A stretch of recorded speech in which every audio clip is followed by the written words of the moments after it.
Bonjour Frédéric. Bonjour Damien. Et bienvenue à bord du Mobility Studio. Frédéric, vous êtes patron et fondateur d'ailleurs de Cambio. Cambio, c'est de l'autopartage, du car sharing.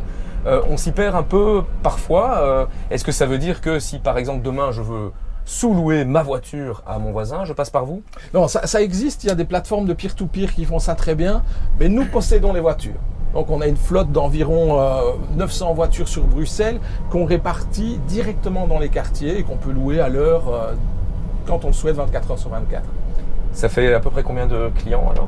Ça fait maintenant 26 000 clients, quelque chose comme 35 000 trajets par mois environ pour Bruxelles. Vous qui êtes présent sur le marché, enfin vous êtes un des pionniers depuis 2000, forcément en 23 ans vous avez vu une évolution. Qu'est-ce qui vous a le plus marqué dans l'évolution? Est-ce que c'est les clients qui ont changé? Est-ce que c'est les modèles qui ont changé? Est-ce que c'est les concurrents?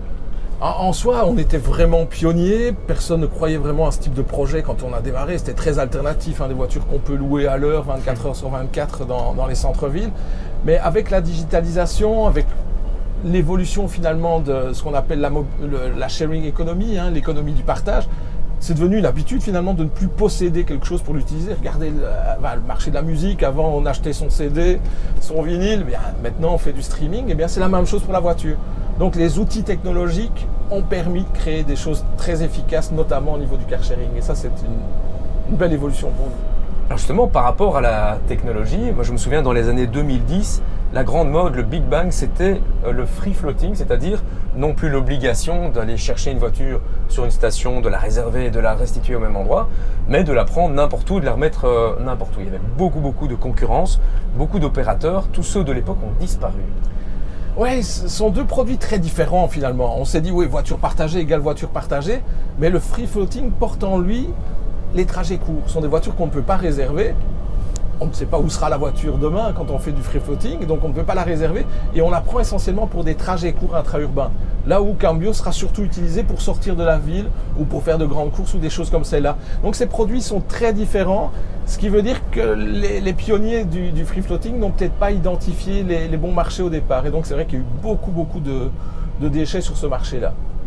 Et du coup, vous concernant, quel est le profil de vos clients? Ici, nous sommes donné rendez-vous place Saint-Alix, c'est un quartier résidentiel, donc loin des centres-villes. On n'est pas vraiment à un endroit où il y a des problèmes de parking. Pourtant, vous avez une station. Est-ce que vous avez un profil de client? Non, c'est de plus en plus large. Mais déjà, 30% de nos utilisateurs sont des petites entreprises qui utilisent les voitures pour les trajets professionnels. Ensuite, de 18 à 70 ans, c'est très diversifié chez nous. Le tout, c'est d'habiter en centre-ville et de ne pas être dépendant de la voiture pour les déplacements domicile-travail. Je pense qu'à partir du moment où on a cette réalité-là, on est potentiellement un utilisateur de Cambio.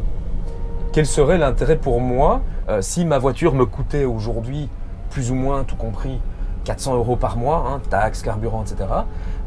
Donc pas loin de 4 000 € par an, peut-être plus même. Est-ce que je peux faire quelque chose avec ce budget chez vous?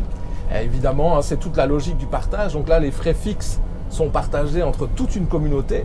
Donc forcément, quand vous ne l'utilisez pas avec Cambio, ça vous coûte quasiment rien. 3 € par mois, ça c'est la base en frais fixes. Et ça veut dire que en moyenne, un client utilise Cambio pour 80 € par mois. Il n'y a pas de voiture d'occasion. Même si vous ne roulez pas, la voiture d'occasion vous coûtera plus de 80 € par mois. Donc c'est vraiment extrêmement pertinent en centre-ville. Si on regarde à plus long terme, on sait bien que l'avenir, ce sont les voitures autonomes. On avait fait un sujet là-dessus dans le Mobility Studio, puisqu'elles roulent déjà et avec des vrais clients qui se sont séparés du coup de leur propre voiture pour passer aux voitures autonomes. Est-ce que du coup, c'est pas une menace pour vous, un concurrent? Non, mais c'est un peu la même chose que pour le free floating. Ça permettra encore plus facilement de mettre en place des outils de partage déjà. Ces voitures seront très connectées, très digitales, et ça permettra aussi de créer des conditions pour qu'en ville, on soit moins dépendant de la voiture, de la possession automobile. Donc moi, je vois ça plutôt comme une avancée pour nous. Maintenant, est-ce qu'on va nous-mêmes opérer des flottes de voitures autonomes? C'est tout à fait plausible, même si je pense qu'au départ, ces voitures seront surtout utilisées pour des déplacements courts de centre-ville. Donc, un peu comme le free floating maintenant ou le taxi. Donc, on sera plus sur ces métiers-là. Et toute dernière question, à titre privé, personnel, comment voyez-vous la mobilité du futur?